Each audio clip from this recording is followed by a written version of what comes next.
Bonjour, correction du sujet 100.20, sujet 2018, c'est une centrale au niveau d'Avignon. Pas mal de statique et je sais plus trop de dynamique peut-être. Question 1. Donc on vous demandait de donner la valeur lorsque d est égal à 0. Lorsque d égale à 0, fd égale 0 puisqu'il n'y a pas de différence, donc c'est équilibré. Donc ça va, c'est logique. Hein. Si vous avez un souci, vous m'envoyez un petit mot, mais normalement, vous pouvez comprendre facilement. Ensuite, on vous demande de calculer la valeur h en amont. Donc la valeur h en amont, c'est la valeur h multipliée par 30%, donc c'est 13,4. Les 30%, j'ai mis 0,3. Je rappelle que 30%, c'est 30 divisé par 100. On obtient une hauteur de 4,02 mètres.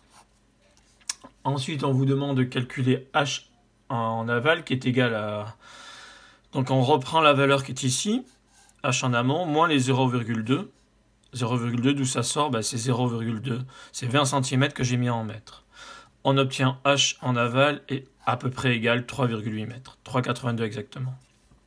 Question 4, on vous demande de calculer la valeur de fd.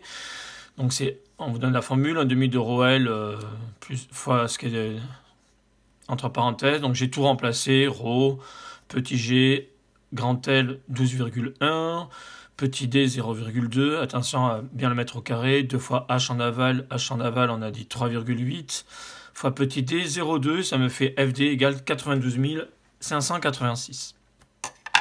Question 5. On vous demande qui impose, oui. Alors on a FD qui est inférieur à FD supporté. Si D augmente, si la différence augmente, on va avoir FD qui va rapidement augmenter en fait. Cette force-là, si D augmente, cette valeur-là va vite augmenter.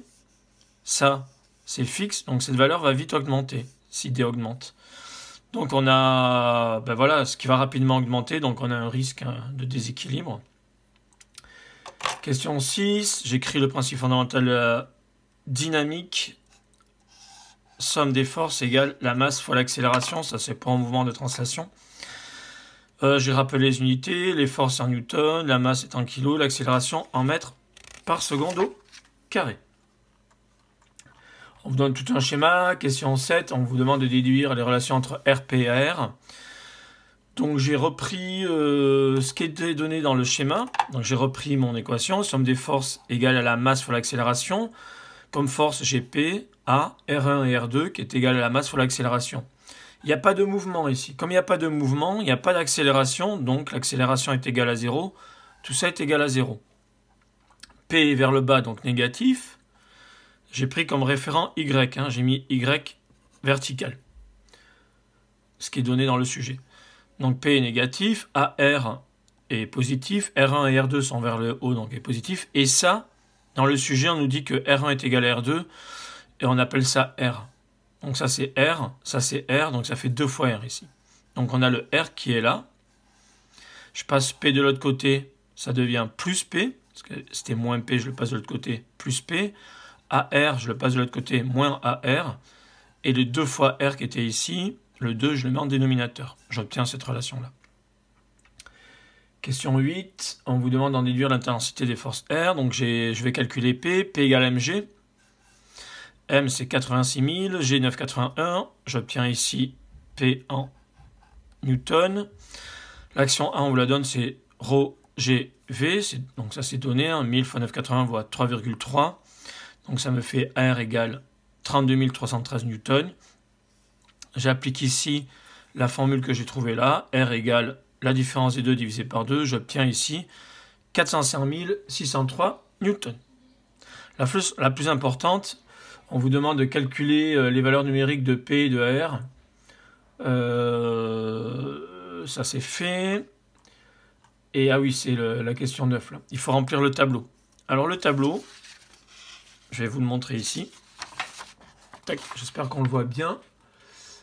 On va dire que c'est bon. Donc j'ai repris mes formules. P moins AR tangente θ. Donc j'ai pris P moins AR fois tangente θ. J'ai trouvé 2029. J'ai fait la même chose ici. Non, le pourcentage, je l'ai fait à la fin. Vous allez voir pourquoi. J'ai d'abord fait cette colonne hein, pour obtenir la somme ici. FD tangente phi, FD 92 600. Tangente phi, c'est la même valeur que tout à l'heure, 0,0025. J'obtiens 27 780 newtons. La masse pour l'accélération, la masse 86 000. Petit a, 11,7 10-3, ça fait 1006 newtons. R de l'eau, c'est une toute petite valeur, hein, c'est vraiment négligeable ça. 27 newtons par rapport au reste, par rapport aux 27 000 ici, c'est complètement négligeable. J'ai fait la somme, 2000, 27 000, 1000. J'obtiens en gros 31 000, 30 842. Et après, j'ai fait le ratio ici. Comment j'ai fait? J'ai pris la valeur que j'ai trouvée ici, 2029, que j'ai divisé par la somme et que j'ai multiplié par 1000. J'ai fait le ratio entre ça par rapport au total, multiplié par 100 pour avoir le pourcentage ici. Donc ici, j'obtiens 6%. Quand je fais les autres, j'obtiens 3%. Là, j'obtiens 0,087%. Je vous l'ai dit, ça c'est négligeable. On voit que la valeur la plus importante ici, c'est 90%. C'est FD tangente phi. Donc pour répondre à la question qui est ici, hop là, j'ai fait tomber mon feutre. FD tangente phi, c'est ce qui est, enfin, c'est la valeur la plus importante, c'est ce qui est logique, hein, c'est la force qui appuie latéralement sur la paroi qui crée le plus d'impact en fait. Donc c'est normal qu'on ait trouvé ça. Question 11, montrer que la valeur de l'accélération, donc là c'est la cinématique. Je tourne ma page, enfin je change de feuille. Question 11, j'ai la vitesse qui est égale à l'accélération fois le temps plus la vitesse à l'origine. Je vous rappelle que l'accélération, c'est une variation de vitesse par rapport à une variation de temps. C'est la vitesse finale moins la vitesse initiale divisée par le temps. C'est donc 117 10-3 moins 0, je ne l'ai pas mis, divisé par 10. Donc j'obtiens ici 117 10-4 mètres par seconde au carré.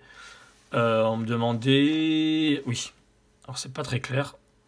Eux, ils me demandaient... Ça, c'est égal à 11,7 fois 10-3 mètres par seconde au carré. C'est la valeur qu'ils me demandaient. Question 12, calculer la distance parcourue dans certaines phases. Donc j'ai tout détaillé. Hein. Phase 1, 2, 4. On ne me demande pas la phase 3. Donc la formule, on vous la donne, mais je vous la rappelle si vous voulez. C'est le fameux x égale 1 demi de at carré plus v0t plus x0.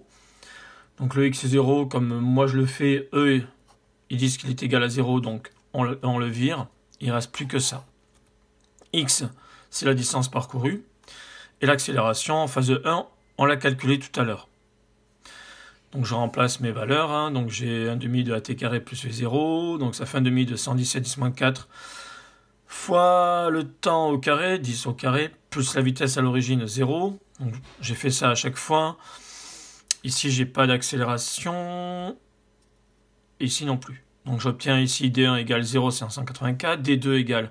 Je reprends ma formule ici, 1 demi de at carré, 0, plus V0t, c'est quoi ma vitesse à l'origine, multiplié par le temps c'est le temps final moins le temps initial, ça c'est le temps final moins le temps initial, par rapport à la phase étudiée, par rapport à la phase 2 ici. Je vous rappelle que l'accélération est égale à 0 parce que la vitesse est constante, j'obtiens 10 mètres à peu près, presque 11. Et pour la phase 4 ici, j'ai aussi l'accélération qui est égale à 0. Donc ça vire. Il me reste plus que le V0t ici, fois le temps. Donc le temps, comme tout à l'heure, hein, c'est le temps final moins le temps initial. J'obtiens une distance de 0,187 mètres. Ça, c'était pour la question 12. Question 13. Ah, on me demandait... Attendez, est-ce que c'est là qu'il fallait remplir les tableaux ou pas ? Oui, il fallait remplir le tableau, excusez-moi. Alors, le tableau. Ici. Je pense qu'on voit tout. En fait, vous allez avoir une corrélation entre la vitesse, plus j'ai de vitesse. Je vous rappelle la formule, je vais l'encadrer. P égale F fois V. F, c'est la force et V, c'est la vitesse. Donc, si la vitesse augmente, le P va augmenter. En ayant la force, bien sûr, constante. Donc, on le retrouve ici. J'ai ma vitesse qui augmente, qui est constante, qui diminue, qui est constante, qui diminue. J'ai donc ma puissance qui augmente, qui est constante, qui diminue, qui est constante et qui diminue. Je rappelle P égale F fois V, donc P, T égale l'effort T qui est une constante fois la vitesse de la porte. Ici, j'ai mis les distances parcourues. 0,585, 10,047. Ça c'est pour une autre question, mais je le fais quand même là. Donc on va retrouver les 3,6 qui sont ici. C'est une constante, c'est des kilowatts, faites attention. Donc voilà pour le document 2. Et ici, j'ai mis la distance totale parcourue qui est de 12 mètres. Le 0,06, le 6 mm, je l'ai enlevé. Je reviens ici à ma question 13, qui est donner l'expression de la puissance mécanique à la sortie du treuil, donc P égale F fois V, ou P égale C oméga. Je vous rappelle que le couple, c'est C. On appelle c'est le moment ou torque. Donc faites attention, tout ça c'est le même mot, c'est pour cette fameuse lettre là. P égale C oméga, c'est soit le couple, soit le moment, soit le torque. Ça dépend des sujets.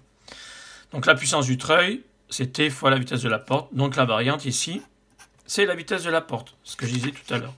Si la vitesse augmente, la puissance va augmenter. Question 14. Tac. Donner l'expression V en fonction de oméga et de R. Je vous rappelle la formule. V égale oméga R. Donc V de la porte égale... Oula, c'est remultiplié ici. Poc. V égale oméga R. Donc oméga égale V sur R. C'est la vitesse de la porte, c'est toujours la même. 117 10 moins 3. Moins 3 ou moins 4, je ne sais plus. C'est ça, 117 10 moins 3. Le rayon, je l'ai mis en mètres. Ça, c'était en mètres. Ça me fait 1,17 radians par seconde. C'est 117 10 moins 2, mais 10 moins 2, donc je mets la virgule ici. 1,17 radians par seconde. Question 15. Calculer la valeur de oméga. Donc, on vous donne la formule.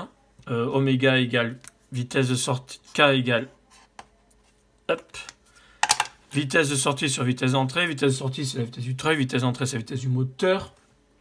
Donc, oméga m, je le mets ici, de l'autre côté de l'égalité. K, je le mets en dénominateur. Ça fait oméga t divisé par K. Oméga t, on vient de le calculer, 1,17. K, on vous le donne, 1 sur 258. J'obtiens ici 302 radians par seconde. Je vous rappelle que oméga égale 2 πn sur 60. Donc n du moteur égale 2800 tours par minute. Question 16. Calculer les valeurs P et C. Là, c'est un peu plus délicat. Je vous rappelle que le rendement, c'est puissance sortie sur puissance entrée. Puissance sortie, c'est la puissance du treuil. Divisé par la puissance du moteur. On retrouve la même relation qu'ici. Je vous rappelle que les rendements, c'est le produit des rendements. Rendement global égale rendement de 1, rendement de 2. Donc la puissance du moteur ici, je le mets de l'autre côté. Le rendement, je le mets au dénominateur. La puissance du moteur est égale à la puissance du treuil, ici. La puissance T, pardon, divisé par le rendement. Le rendement, c'est le rendement du réducteur et le rendement T ici. Donc ça, c'est donné dans le doc réponse 2. Le 3600, il est ici. Je ne l'avais pas trouvé ailleurs. Puissance du treuil ici, 3,6 kW. Il est peut-être ailleurs.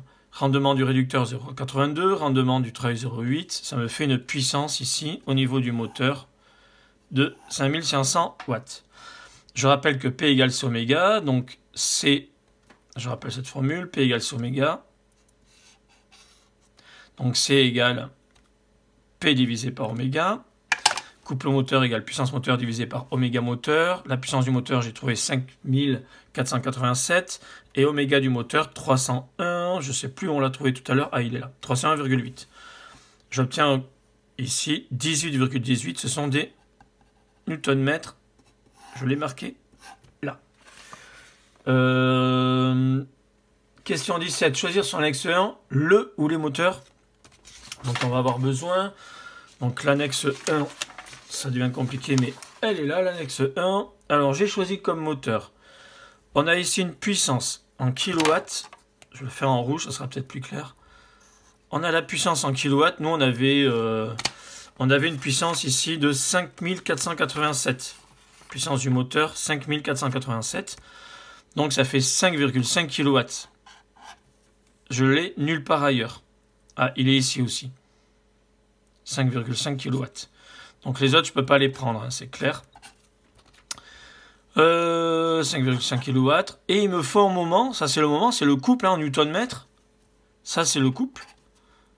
du moteur en Nm, j'avais trouvé ici un couple de 18,18 Nm. Donc il me faut un couple en gros de 18. Ici j'ai un couple de 5, c'est pas bon. Pardon, j'ai un couple de 36, pardon, c'est pas bon, c'est beaucoup trop. Et là j'ai un couple de 18,3, 18,4, donc c'est assez correct, hein, ça se rapproche vraiment de ce qu'on veut. On a donc ces deux moteurs là qui sont bons. Je crois que j'ai rappelé les références ici. Bah non, je n'ai pas rappelé les références.